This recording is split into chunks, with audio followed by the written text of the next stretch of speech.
Hello and welcome to Around the Nation right here on youtube.com/TWTNation. I'm your host, Jeff Waldorf. We've got a great Friday show for you guys today. And yes, I've had too much coffee.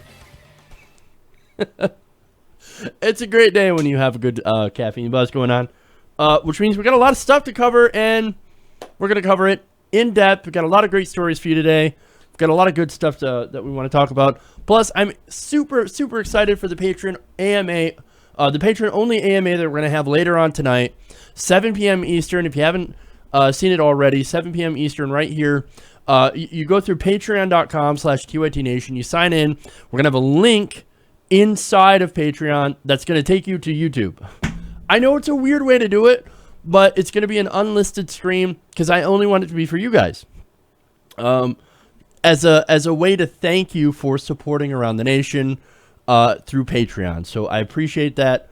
And of course, it's going to be accessible to you through Patreon, that you can watch it over and over again. So if you haven't already, send in your questions so I can get a couple of questions at a time, just in case I don't get a lot during the live stream. So we're going to do that. I'm super excited for that today. I get to talk about myself. Who isn't excited to talk about themselves? Come on. But anyway, that's what we're going to do. We're going to have some fun. I'm going to take your questions. We'll do some live calls. That's later on tonight, 7 p.m. Eastern. But today, right now, for the next hour, we got some great stories here. I want to talk about, is Donald Trump becoming part of the establishment? Oh, that's a very interesting question. If you're a Trump supporter, you might be interested in this. You might be interested to know if Donald Trump is actually part of the establishment. Man. That's a big, long story on that. Great reporting from Politico about it. Then we've got town halls. We got a Jeff Flake town hall. My thoughts on that, because there was a lot of very interesting stuff discussed at that town hall. A lot of questions, a lot of video there. Then we have a ridiculous Republican calling Abraham Lincoln Hitler. Oh, wonderful. Then Betsy DeVos. How did she screw over student loan borrowers? Well, she will not be surprised to see how. And if we have time, we can get to it. Maybe talk about Mar-a-Lago a little bit. So, yes, great story today. A lot of stuff for you. We're going to have a little bit of fun. So, stick with me. Patreon update, of course. We've got a lot of pledges, and I can't thank you enough for them. We have 271 patrons now. We want to get to 440. Just so, you know, when we get to 440, we can rely entirely on Patreon income. We don't have to worry about YouTube. So, you know, if we can get to 440, that would be amazing. But thank you to everybody who has pledged, who is a patron. Thank you so much. I got a couple of names I want to read off today for people who have donated within the last day. We have $1 from Zach O. We have $1 from Dean P. We have another $1 from Alex E. Thank you, Alex. $2 from Julie E. Thank you, Julie. $3 from Mary G., who I see is in the chat as well. Thank you so much. We got Gary W. $5 from Luke R. $5 from Frederick W. $1 from Stefan P. And $1 from Karen F. So thank you so much. I definitely appreciate it. All you guys are amazing. And I couldn't love you enough. I couldn't love you more for what you're doing for independent progressive media. I do want to report a little bit. I watched a video from Secular Talk of Kyle Kalinski's great friend of the show. Really cool guy, really great guy. He was under a YouTube advertiser blacklist. He and the David Pakman show were receiving literally next to nothing. I mean, this guy gets a lot of views per day, and he was getting no money, pretty much. That blacklist is now over. Okay. And yes, YouTube will swear up and down, no, we don't want to blacklist anybody. No, there were advertisers that specifically wanted to advertise on progressive channels, like the David Pakman Show, like on Secular Talk. And they're like, hey, why aren't our ads showing up there? And you just like, what are you talking about? Well, we want our ads to show up there. I can't help you. We're not interested in putting those ads there. Now YouTube says, it's a bug. You know, our AI, they don't really know what they're doing yet, and our algorithm has to learn. So I don't know. Maybe it's an effect of that, but Secular Talk is starting to get ads back, and we're starting to get our ads back. David Pakman, I'm assuming he's starting to get a couple of ads back. I'm not entirely sure on that. But it's still really, really important to fund independent progressive media because we don't know what's going to happen in YouTube. They essentially pulled the rug out from under us. And even if the revenue does come back, we can't trust that anymore. But we can trust you because you guys and gals, you came to the rescue. You're the only ones that we can trust for steady revenue. And it's amazing that you came and you helped us out and you essentially bailed us out. And again, you're the ones that we trust. We can't rely on that YouTube revenue. And a lot of us have learned a very, very sobering, very humble message from that. We learned a big lesson from this. You know, that you can really only rely on your audience. So, but I do want to give a shout out to Secular Talk, to Kyle. He did a video update on this, and he included the links to all different, everybody's different Patreon. It includes the Benjamin Dixon Show, the Humanist Report, the David Pakman Show. All of us are on Patreon. So he's got links to all of us in one of his recent videos. And I want to give a big shout out to him, and I want to thank him for that. And you know, if you can, go to those other places. If you appreciate independent progressive media, $1, you know, if you only got $5 to spend, spread it out. You know, $1 here, $1 there, $1 there. Because it all goes to support independent progressive media. So let's be socialists and let's share the wealth amongst each other and make sure that we all thrive. And that's really the best lesson. That's really the best that we can do. And again, I thank you so much, everybody, for helping us out. All right, let's get to some news. News and politics. Let's do it. All right. Let's talk about Donald Trump being part of the establishment. With Steve Bannon on the outs, President Trump is turning to other members of his inner circle for advice.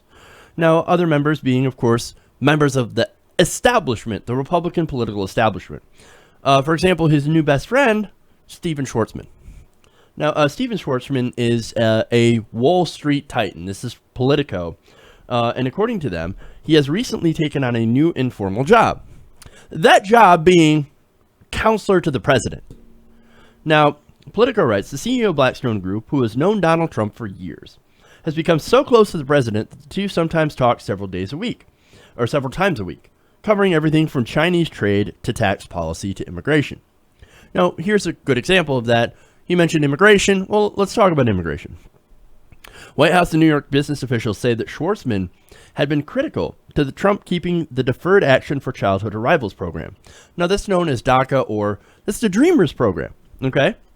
Now, Trump ended up making a decision after a call with the hedge fund billionaire. So basically the call is, Stephen Schwartzman says, hey, DACA is actually pretty good for us. It's pretty good for business. It's good policy, and it might actually make you more popular. And Trump says, okay, I like being popular. I want to win. So how do I win, Stephen? Well, you stop listening to Steve Bannon, start listening to us. You start listening to the establishment. Now, DACA, I actually agree with. I think that actually is good policy, and I actually think that it might help him when it comes to popularity. But at the same time, look at who he's listening to. Now, Trump also recently chatted with Schwartzman at Mar-a-Lago about a possible reorganization in the White House, according to two people familiar with the meeting, although they say that the conversation did not include any specific names. That's smart considering how this White House is leaking like a sieve. So, again, Now, originally, Trump wanted to end DACA. So this is where his hypocrisy comes in. In fact, let's go to a speech last year that happened in Phoenix, Arizona. He said, "We will immediately terminate President Obama's 2 illegal executive amnesties, in which he defied federal law and the Constitution to give amnesty to approximately 5 million illegal immigrants."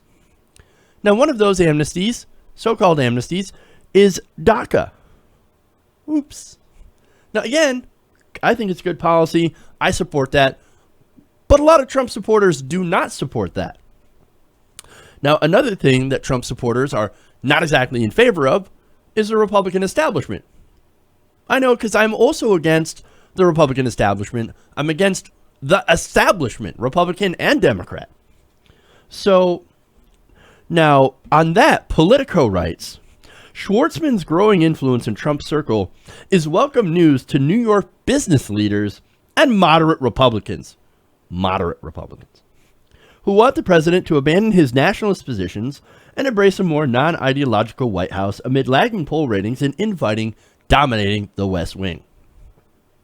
In private conversations, a number of Trump's friends have told him that he could be more popular and accomplish more if he embraced a moderate, read corporatist, streak and listened to his business friends. Well, there you go. Hey, you know what's popular, Donnie? Oh, what's that? What's popular, Steven? I just want to win. I just want people to like me. Well, you know what's really popular? The establishment. People really like big business. People love the status quo. So why don't you go back to that and then you'll get popular? That's what his business friends are telling him. Hey, everybody loves big business. You know what it turns out? Big business does not pull well with the American people. In fact, 63% of Americans, according to Gallup polling that happened last year, are dissatisfied with the size and influence of major corporations. Major corporations like the Blackstone Group. Oops. Now, the establishment is deeply unpopular. But you know what actually is popular? Progressive positions. Well, let's see where Trump goes. And I doubt it's in that direction. Now, Jared Kushner, the president's son-in-law, is trying to orchestrate more power for New York business types, particularly National Economic Council Director Gary Cohn, while diminishing the power of chief strategist Steve Bannon, who drives the quote-unquote populist wing of the White House.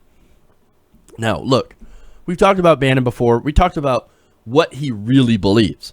The whole Camp of the Saints nonsense and all of this, oh, the immigrants, they're coming to take us over.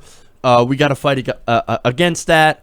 But we, also don't bomb other nations, which, again, he's got some very racist positions, but he actually has some actual populist positions as well, to be fair. I mean, he is anti-free trade. He's also anti-war. Now, in America, the weird thing is we don't have an anti-war party anymore. It used to be the Democrats. I mean, strangely enough, the anti-war progressives, which are the actual Democrats, are agreeing with the far-right nationalists that, hey, maybe we should stop bombing other countries and actually take care of shit here. Now, that's weird. But it's sort of a strange, I wouldn't say alliance, but a strange agreement on ideas. So, again, it's weird. It used to be that being a progressive meant you were anti-war. So, again, it's weird to agree with somebody in the far right that we should stop bombing other countries and stop caring about so much about what happens in other countries while we have some major issues here. So, but again, most Democrats now are no longer those New Deal FDR type Democrats. They're corporate Democrats who end up really loving war and big corporations, kind of like mainstream Republicans. Now, as far as mainstream Republicans in the business wing, the Democratic and Republican establishment, well, they're all about big business, and now so is Donald Trump. In fact, according to Schwartzman, in an interview after meeting on Tuesday with Trump and other business leaders, said, quote, "The president is a business person, so he's very comfortable being around business people, and he learns best by talking to people and observing things. I think he looks forward to these things, and he likes being with business people who have run businesses that are bigger than his. It's just a highly supportive environment. Whether it's Gary Cohn or Jared, certainly Steve Mnuchin and Wilbur Ross and Dina Powell, these are all people who've had similar experiences. Now, one executive in regular contact with the West Wing officials said it's encouraging that Trump appears to be embracing more pragmatic allies. There's that word again, pragmatism. We heard that a lot with the Hillary Clinton campaign. Quote, it seems like he's relying now on non-ideological people like Gary, who have business experience and just know how to execute and get stuff done. Well, what kind of stuff? Well, we know the establishment wants to cut taxes on corporations and for the rich and cut regulation. So you're going to funnel more power and more money to corporate interests. That's the kind of stuff that hurts the working class. That's the kind of stuff that Donald Trump said he was going to fight against. He was going to drain the swamp. Well, it looks like, no, that swamp is not being drained, has not been drained. And he's going to continue the policies of the establishment that has been crushing the working class. Great. And this is from the guy who ran against Goldman Sachs, who railed against the global financial elite. And now he is embracing them after the election. This guy is a liar. He's a fraud. Now, I saw him through him during the campaign. Okay. But a lot of people didn't. A lot of people actually believed that he was going to crush the establishment. So now let's talk a little bit about the power dynamics and how they're playing out. Now, in the White House, we've reported before that Bannon has at times clashed with Gary Cohn and Jared Kushner and has advocated for more strident positions. Cohn's rising influence has already attracted attacks from Bannon allies, including Breitbart. And Kushner has drawn negative attention from different conservative blogs, again, one of them being Breitbart, which is what Bannon used to run. So several Trump campaign veterans have also lambasted Cohn's influence in the White House. Quote, he would be an Obama appointee at best, according to one longtime Trump advisor. I'll have to add, again, some of the attacks against Kushner involved calling him a Democrat, a globalist, and a cuck. Very interesting. They do not like Jared Kushner. They do not like the establishment positions of the establishment Republicans. Now, not everything is rosy between Trump and the bankers either. So, again, there's a lot of different power dynamics going on at play. Now, let me explain. Another executive said at the summit last week with CEOs had created some good feelings about the White House. But some of that changed later in the week when Gary Cohn suggested he would support separating investment and retail banking on Wall Street. Basically putting in a wall between investment banks and commercial banks, and basically a 21st century Glass-Steagall, which is something that I'm in favor of. Now, the big banks hate that. They hate that idea. They strongly oppose that idea. That's something that Bernie Sanders and Elizabeth Warren have been championing. And so to see Gary Cohn put that up, well, that's going to put, ironically, up a wall between Trump and the bankers. The wall that he's trying to put to bring down. So that's very interesting as well. So not everything's super awesome with the bankers, but not everything is also super awesome with the alt-right either inside the White House. So there's a lot of friction going on, and it's sort of unsustainable. And I keep saying that. Now, let me give you another quote here. Everyone left that meeting feeling good about the White House and the agenda, and then we wake up on Thursday and Gary's saying he wants to break us up.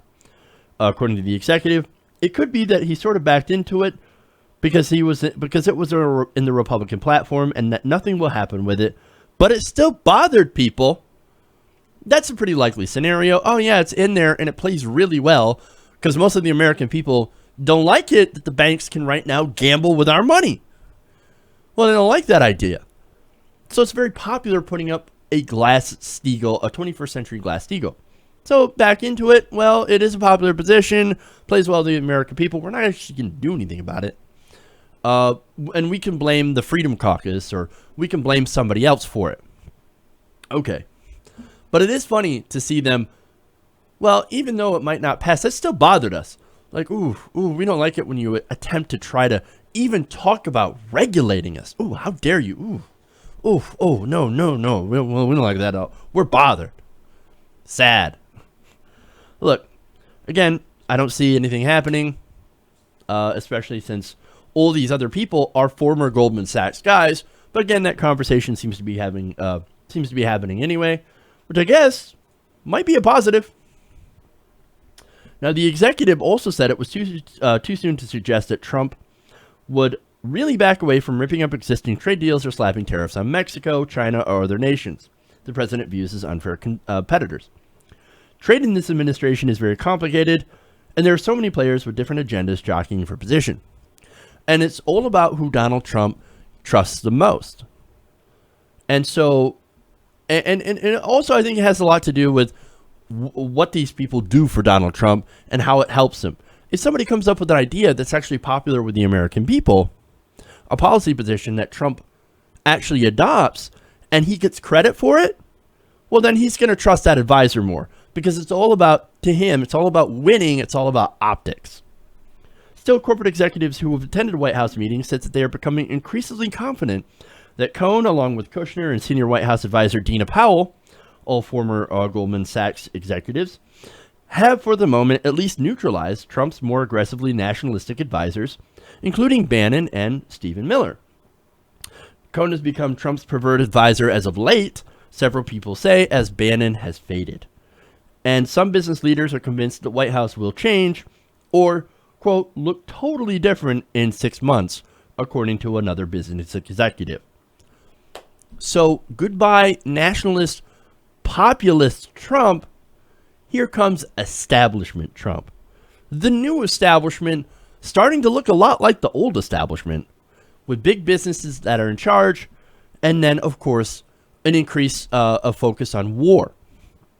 In fact, one senior White House official noted the quickly executed Syria action as an example of the administration operating at a higher professional level, and said it should give the outside world, including corporate America, confidence about improvements in West Wing functioning.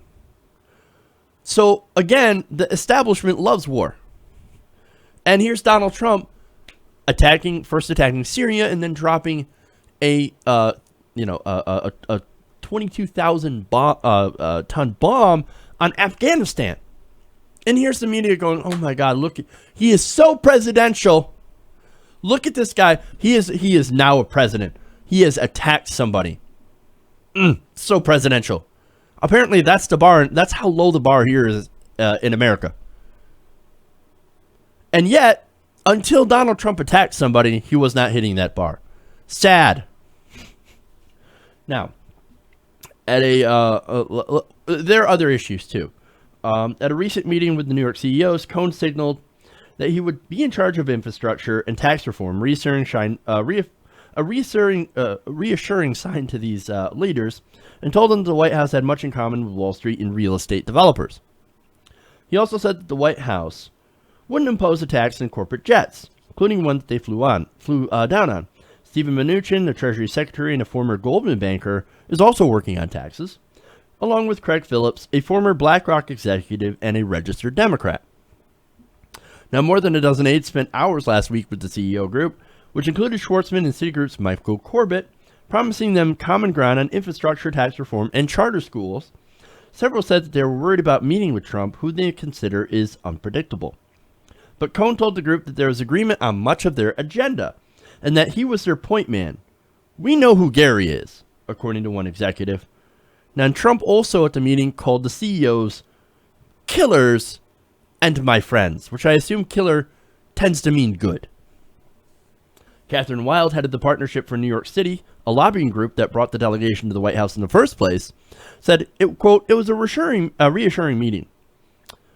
They clearly consider it an important constituency. They turned out everybody." Executives say that they expect the end result to be policies more in line with Wall Street's way of thinking on immigration, infrastructure, and especially trade. Now, that last thing should worry everybody. Now, Trump killed the TPP, and I gave him credit for it. But wait, who was in favor of the TPP? Almost every large corporation in America and Wall Street. Well, they loved free trade. They loved the TPP. So here it comes, maybe in a different form with a different name, but it might be very similar. So watch out. If Donald Trump is now more in line to corporate America, to the banks, to Wall Street, then watch out. Immigration, H-1B visas for foreign workers, infrastructure projects that will make big corporations lots and lots of money. This is the stuff that Donald Trump is working for. Now, look, we know Donald Trump changes his positions on things almost like somebody changes their underwear. But my bet is that Donald Trump is going to continue to go more establishment because he was never a populist to begin with. He was always a big money billionaire that favored big business. Especially if that business happens to be his own. So, look, I mean, more establishment, right?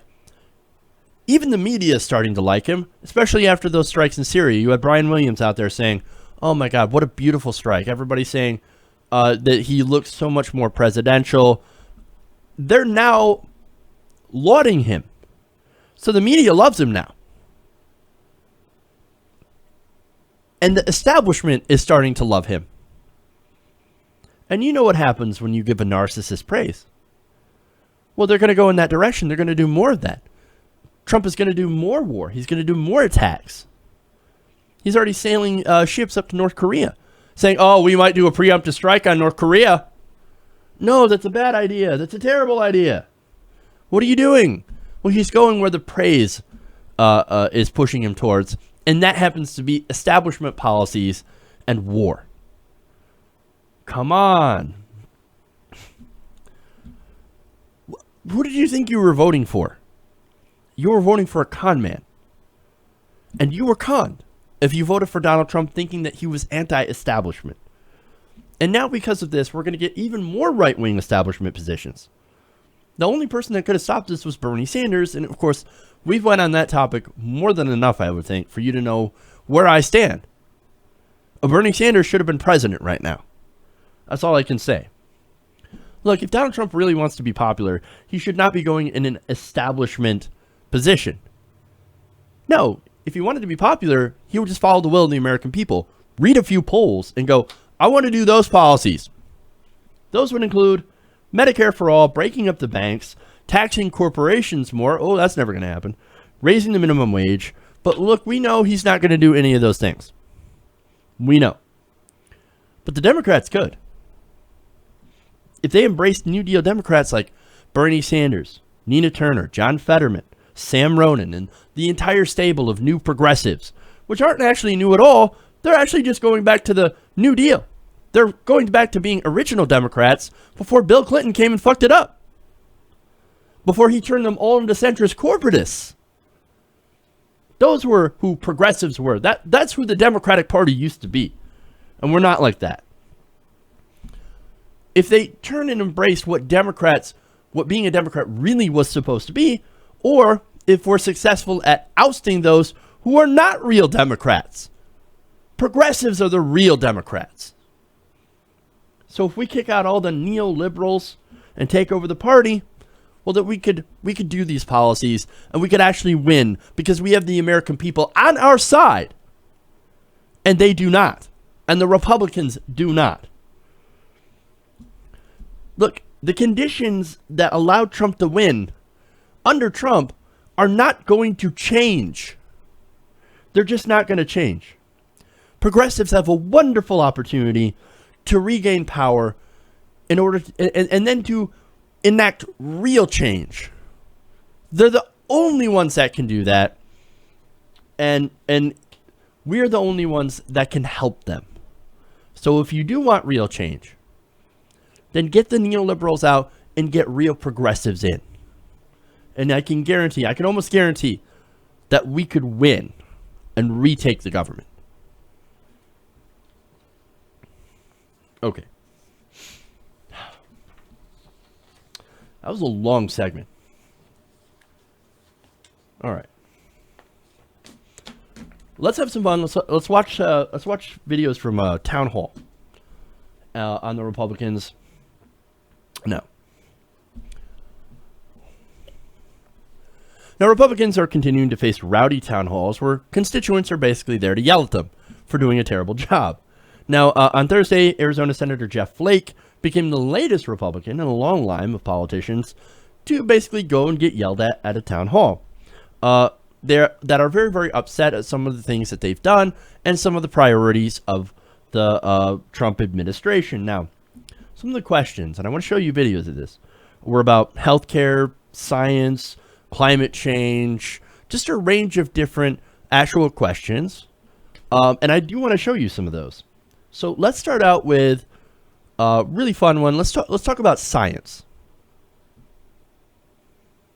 I am a PhD student at the School of Earth and Space Exploration down the road in Arizona State University. Hang on. Go Devils.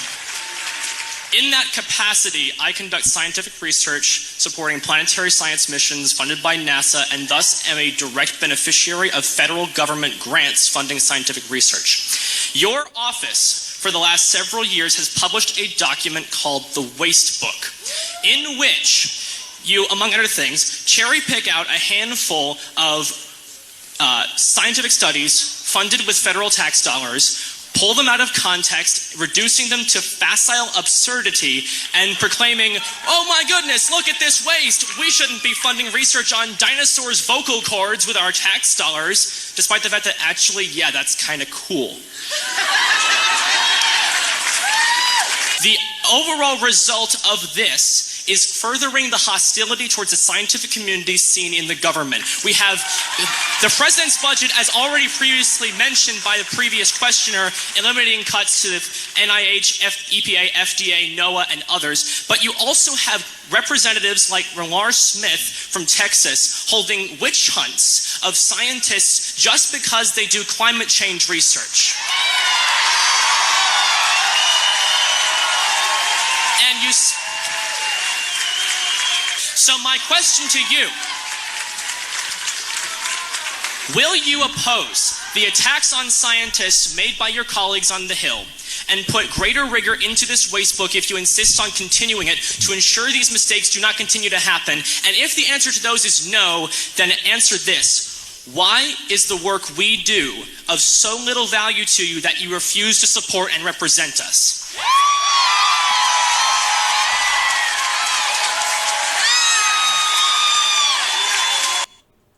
Well, we know the answer to that. It's because people like Jeff Flake don't like facts. Science tends to lead to facts. And when you teach science, when you fund science, you learn things, and learning things is bad. At least according to some of these Republicans. Now, that answer was, or that question was all sorts of awesome, and you saw how the crowd reacted to that. Now, Flake's answer was, well, at least somebody's reading the waste book. Yeah, no, that's not cool, man. No, he literally said that and then defended it by saying, hey, man, look, we're running a deficit. We don't have the money. We got to have the money, man. We got to make hard choices, and we can't fund your stupid little science projects. When you realize the budget for science and technology and health is actually very, very small. When it comes to research, these research grants are tiny compared to what we spend in other places, especially in the military. And for example, we just dropped a $300 million bomb on Afghanistan. Why? Why? How about the 59 missiles worth millions of dollars apiece on an airfield in Syria that right now is still operational? It is launching planes from this airfield right now. Well then, 59 Tomahawk missiles, okay? Millions and millions of dollars. We spent millions of dollars on bombing an airfield that is operational the next day. What? Come on. Oh, no, we don't have the money. We don't have the money. Really? You want to talk about making choices when it comes to the deficit on what you spend money on? Seems like you're making the wrong choices. Now, speaking of choice, the next video is from a young woman who decided to ask about Planned Parenthood. I love her question. Let's take a look. Jeff Flake, My name is Deja Fox, and I'm a 16-year-old from Tucson. I just want to state some facts. So I'm a young woman, and you're a middle-aged man. I'm a person of color, and you're white. I come from a background of poverty, and I didn't always have parents to guide me through life. You come from privilege. So I'm wondering, as a Planned Parenthood patient and someone who relies on Title X, who you are clearly not, why it's your right to take away my right to choose Planned Parenthood and to choose no copay birth control, to access that. So if you can explain that to me, I would appreciate it.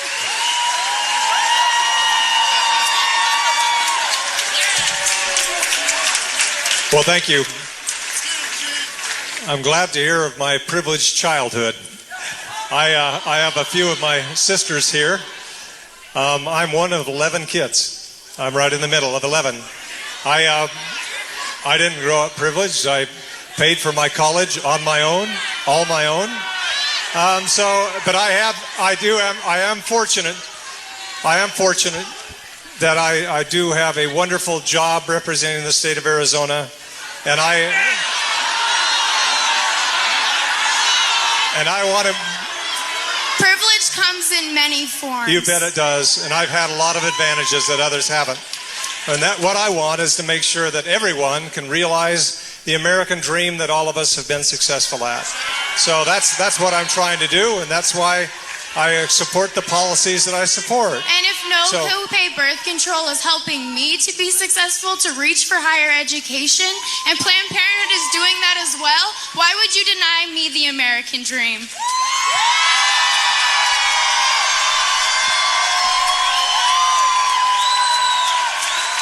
Thank you. That's a great question. I wouldn't deny anybody the American dream.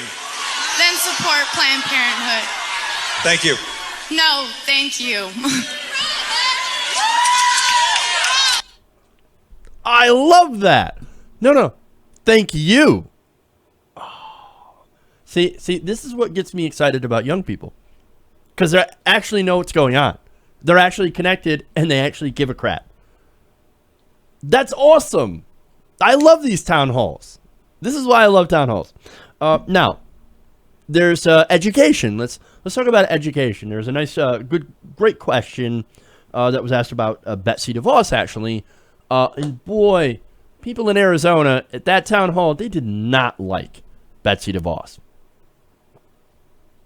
Senator Flake, I appreciate that you stated that you're a supporter of public schools. However, you also voted for Betsy DeVos. With the rise in popularity of voucher systems, I'm concerned about our public schools being defunded. In particular, I'm concerned for our students with disabilities who can't go to any other schools. Senator, what are you going to do to protect our public schools and specifically students with disabilities? Great. Thank you for the question. I am glad that most education policy is done at the state level, because when the federal government gets involved, it typically makes it more expensive. And I'm pleased with what Arizona has done over the past several years.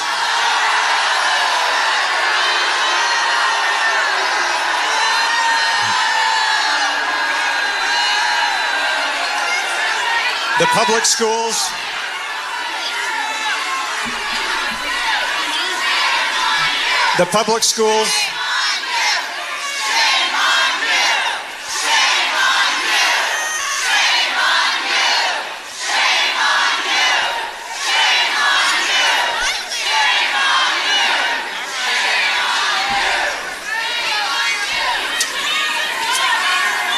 Thank you.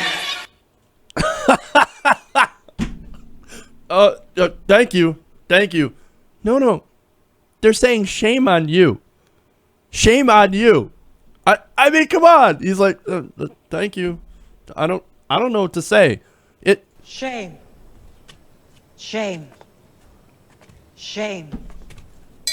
That's what I felt like what was going on. Thank you, I guess. Next question. I love these.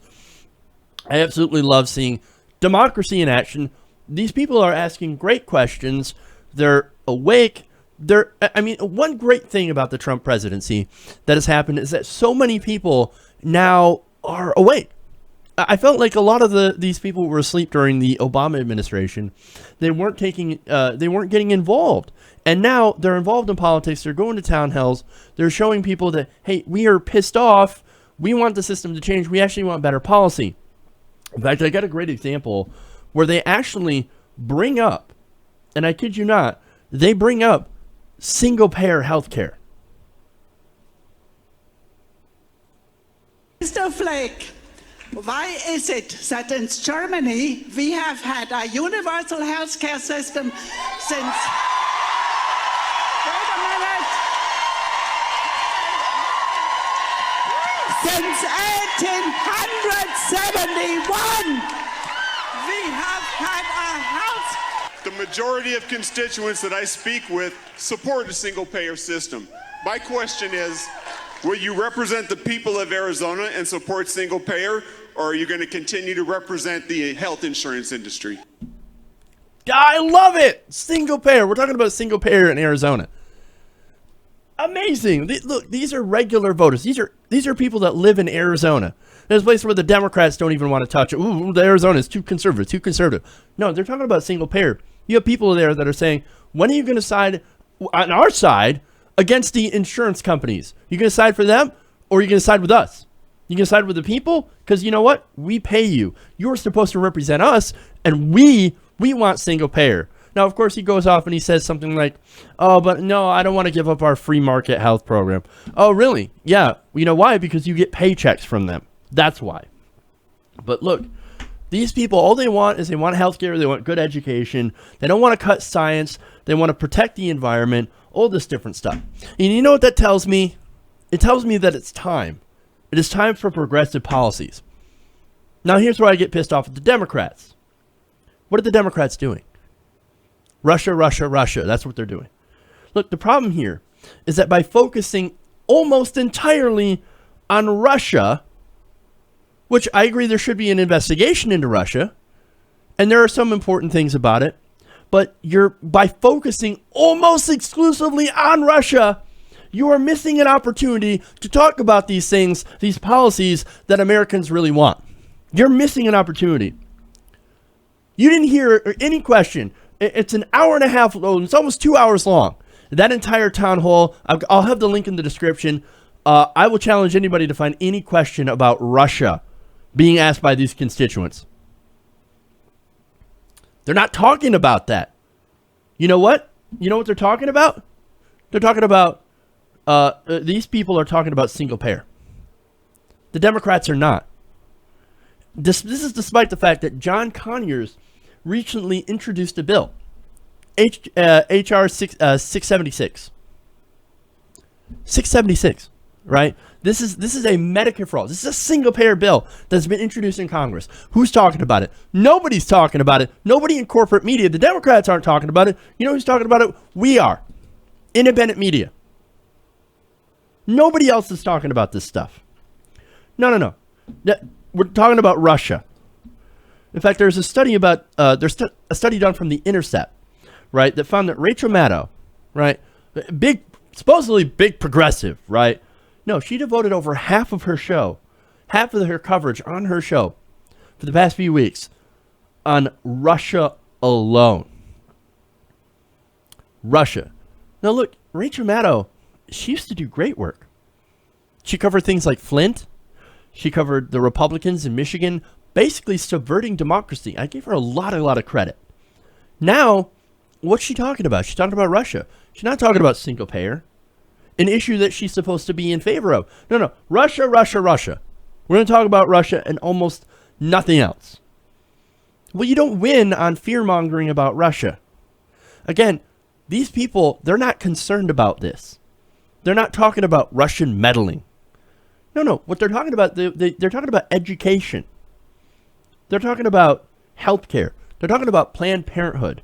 These are the things that actually affect voters. These are the things that people actually care about.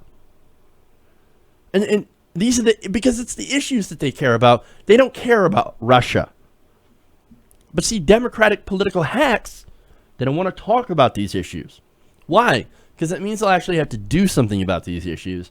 Oh, and God forbid, they don't want to do that because then their donors are going to get pissed off. They're donors. They pay them not to. These people are paid either to lose or to bend over to the corporate interests. Democrats, they need to step up and support these issues.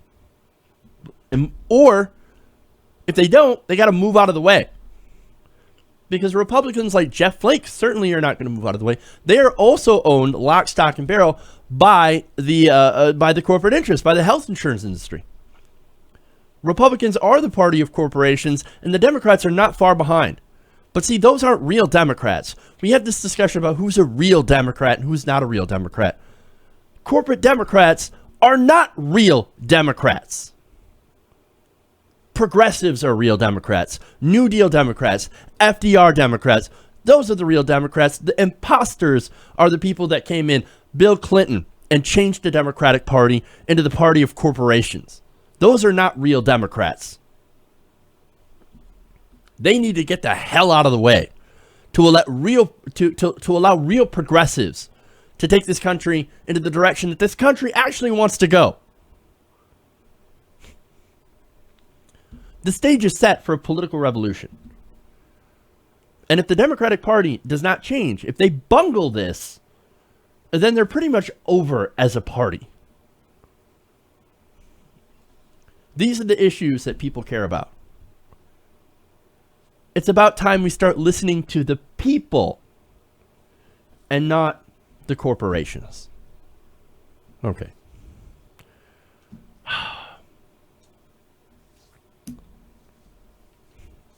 Alrighty. So now, let's see. Let's talk more Republican. Actually, you know what? Let's do the segment on student loans because I think that's pretty important as well. All right.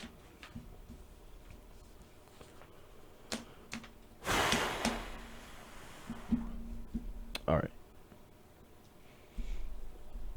Now, Betsy DeVos continues to undermine any efforts to protect student loan borrowers from default. Now, on Tuesday, DeVos rolled back protections that were put in place by the Obama administration. These protections basically required the government's federal student aid office do more to help borrowers manage or discharge their debt. So, okay, well, apparently the Trump administration and Betsy DeVos herself, not really all that important. I mean, protections, why do we need protections for students? No, we're going to protect the student loan borrowers, these big corporations. That's what we care about. Now, DeVos said in a press memo that she was rescinding the previous administration's list of demands to, quote, demonstrate sound fiscal stewardship of the public dollar and limit costs to the taxpayers. Well, of course. That's her excuse. Now, she said that the previous administration's approach was inconsistent and full of shortcomings, though she did not detail how the moves fell short, and her spokesman didn't respond for requests for comment. So that's always the excuse, right? Either we can't afford it, or, oh man, it doesn't actually 100% solve the problem, even though it makes significant steps towards helping to solve the problem. Well, look, we got to get rid of it. We have to eliminate all the protections because they didn't protect enough. Well, that doesn't make any sense. You expand it. It's the same thing they're doing with the ACA, right? The same thing they tried to do for repealing the ACA. Well, it doesn't solve the problem, so let's just get rid of it. Let's throw the baby out with the bathwater. Well, that's what's going on here. Well, that's ridiculous. You don't do that. But this is what Betsy DeVos is doing. And it's not because it's not because she cares about actually helping student borrowers. No, she only cares about the corporations. Otherwise, she doesn't know what the hell she's doing other than helping the corporations. Now, as far as falling short, right? Well, what did fall short? Well, money to debt collectors, or it would have if these rules came into place. See, it turns out that debt collectors make more money when you default, because they can then add fees and higher interest payments. So when you actually are able to pay them off, well, or they begin garnishing your wages, they actually end up making more money. They make more money off your debt. Huh. And of course, this move came after a letter from industry lobbyists at the National Council of Higher Education Resources asking Congress to alter or delay the Education Department's changes. So these rules, the lobbyists called up Betsy DeVos and said, hey, these rules are going to hurt our profits. You need to get rid of them. And that's exactly what she did. Hey, Betsy, we don't want people paying off their loans right away. You know why? Because the interest. We love the interest. We want to milk them for an additional 10, 20, 30 years. And she says, well, hey, we're in agreement. I don't really care about students either. All I care about is the money, because I get a lot of money. I get a lot of money from charter schools. I'm in the business of making money. I don't care about students. So we're in agreement. So let's get rid of these rules. Let's screw people over. Screw over our students. I mean, protect students. What are we, a government agency of the people? No. We're in the Trump era now, buddy. And we're here to screw you. We're going to milk you for all the money that you have. And I'm going to let my friends in the industry do the same thing. That's all we care about. When do we get paid? I don't care where I get my money from. That's what's going on. Now look, we currently have a crisis when it comes to student loans. There's $1.1 trillion in student loan debt.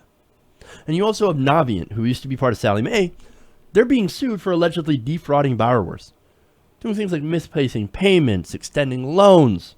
Basically not doing anything that's in the best interest of helping people pay off their loans. Why? Because they admit we're not actually in that business. No, what we're in the business of is making profit. And if we screw over our borrowers, well, then we make more of a profit.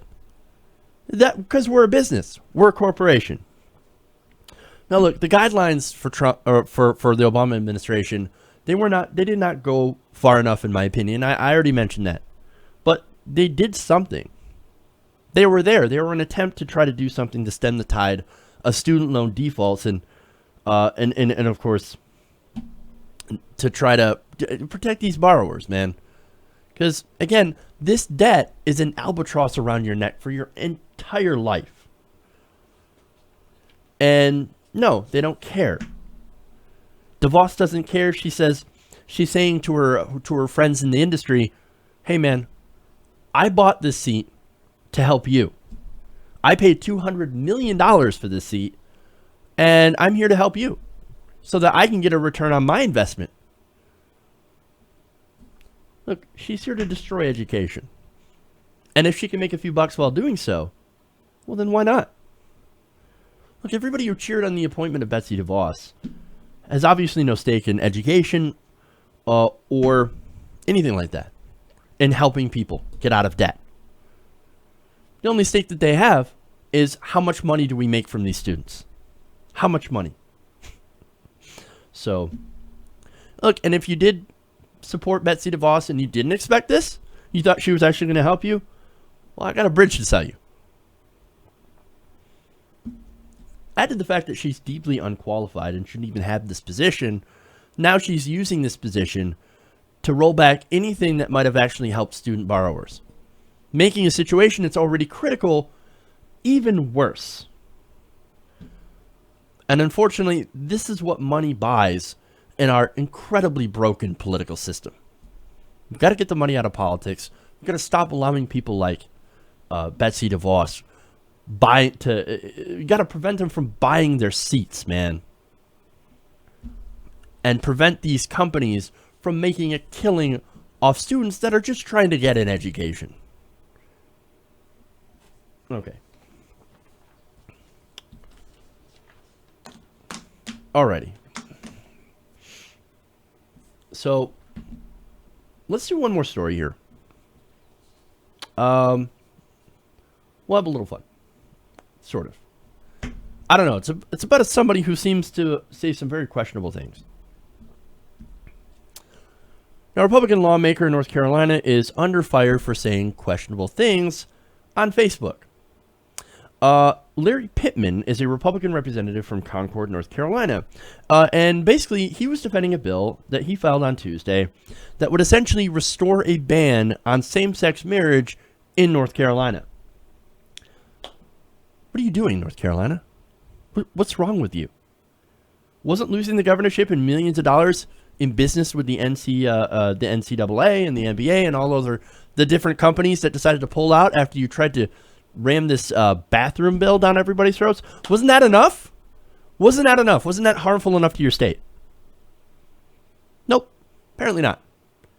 Now you got to keep throwing out that red meat to a very small minority of voters who just hate the gays. Now this new law is titled the Uphold Historical Marriage Act, which is ironic because what they consider to be historical marriage is not exactly historical at all.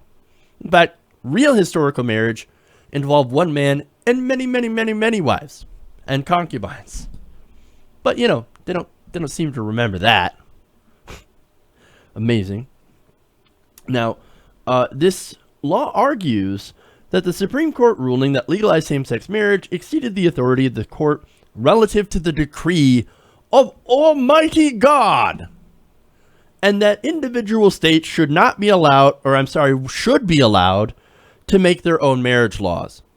So the federal government, no, not allowed to make marriage laws, but the states, yes, we should absolutely do so. That's what they say. Well, number one, the Almighty God, the Bible, does not supersede the Constitution. It does not. We are a secular nation, and we don't make laws based on religion, whether it be Christianity, Islam, Judaism, Buddhism. It doesn't matter. Okay? We don't make laws based on that. That is not something that we can legislate. We cannot legislate the Bible. If we did, we would be a lot like Saudi Arabia. We would have Christian Sharia law. I'm not in favor of that. Most Americans are not in favor of that. Most Americans believe in, hey, freedom of religion. You can be whatever religion you want. You can believe whatever you want, as long as you don't dictate it to other people. But we have a small minority of Americans who believe, no, my Bible should rule you.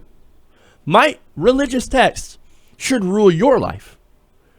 Well, I don't want you to rule my life. I don't want your stupid book. You can keep it to yourself. You can believe it whatever the hell you want to believe. That there's an imaginary or a tiny teacup orbiting the earth. Or the flying spaghetti monster. I don't give a crap. As long as you don't try to press it onto me. But of course, again, people in this person in North Carolina is like, no, I do want to press it on you because I believe that I'm right and my rules should be your rules. Well, now anyway, number two, same-sex marriage can't go back to the states because it's not a states' rights issue. Civil rights are under the purview of the federal government because it is a civil rights issue, not the states. That's why it can't go back to the states. That's why you can't leave this decision to the states. States do have certain rights, but on civil rights, that is a federal issue. And same-sex marriage is a civil rights issue. If you're denying people the right to get married based on their sexual orientation, well, you're infringing on their civil rights. But anyway, now, the bill is ridiculous. It's DOA. It's not going to pass. Likely. I mean, look, they elected a new governor over this whole thing, over the whole transgender bathroom blow up. So you think they're actually going to try to go with this? No, of course not. Again, this is nothing more than red meat, and it's ridiculous. And even some of the commenters on this Facebook post agreed that it was ridiculous. One commenter told Pittman to, hey man, you should just get over it. Now, let me read you his response, because this is where it gets crazy. Quote, and if Hitler had won, should the world just get over it? Lincoln was the same sort of tyrant, and personally responsible for the deaths of over 800,000 Americans in a war that was unnecessary and unconstitutional. What in the fuck? Wait. He literally called Abraham Lincoln, one of our presidents, a tyrant a lot like Hitler. Now, wait a minute. Now, Hitler killed millions and millions of people. And yes, Sean Spicer, he did use chemical weapons to do so. God, it's amazing how stupid people are. Look, Abraham Lincoln fought a civil war to preserve the Union against a bunch of rich Southern landowners who tried to break away from America, who did the most un-American thing, turned their back on America, all because they wanted the right to own people, to own other human beings. That's what slavery was about. No, Jeff. The whole war was about civil rights. It had, or states' rights. It had nothing at all to do with slavery. It was all about states' rights. Well, what right did they want to protect? Well, the right to own people. So it was about slavery. And if you think that wasn't a major factor in the Civil War, then you are ignorant of the history of this entire conflict. Now, to show you how they felt about black people and the institution of slavery, they literally wrote it into their new constitution. Now, this is from the cornerstone speech made by the Vice President of the Confederate States of America. Quote, "Our new government is founded on exactly the opposite idea. Its foundations are laid, its cornerstone rests upon the great truth that the Negro is not equal to the white man, that slavery's subordination to the superior race is his natural and normal condition. This, our new government, is the first in the history of the world based on this great philosophical, whatever, and moral truth. Philosophical and moral truth."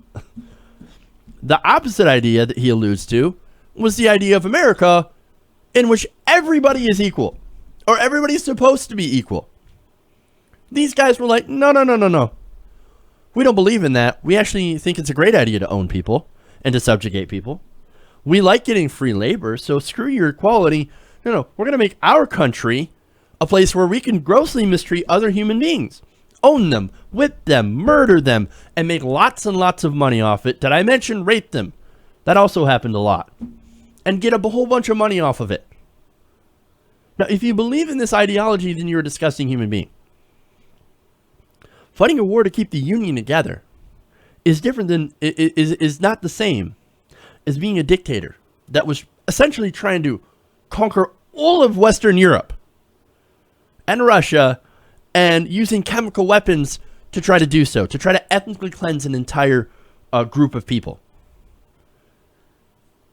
If you can't tell the difference between that, then you're a horrible human being. This guy's disgusting. What a disgusting, grotesque human being this Mr. Pittman is. This Republican lawmaker. This guy needs to get dragged down in his ear. Not literally, but figuratively. See, we're not barbarians like they are and advocate violence against other people. No. People like this, their ideology needs to go. If you actually believe that Abraham Lincoln is the same kind of tyrant that Adolf Hitler is, you are grossly misinformed, and you might even be just an incredibly grossly racist, terrible person.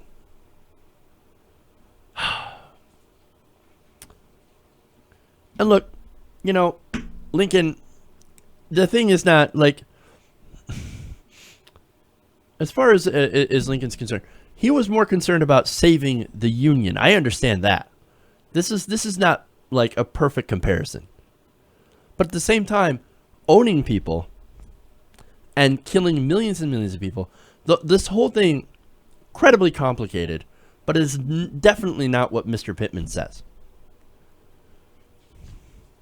It's, again, disgusting human being. All right, anyway. That's it. That's all I got. Remember, we got the AMA coming up tonight. 7 p.m. Eastern. Go to patreon.com/TYTNation. Sign in. You will see the link to the AMA. I'm going to put it up shortly. Sign in from there. And we will we'll begin that at 7. I'm going to talk about myself. I'm taking some questions. We'll have the lines open, 989-796-4975. If you want to call in with your question, we'll take them on Twitter.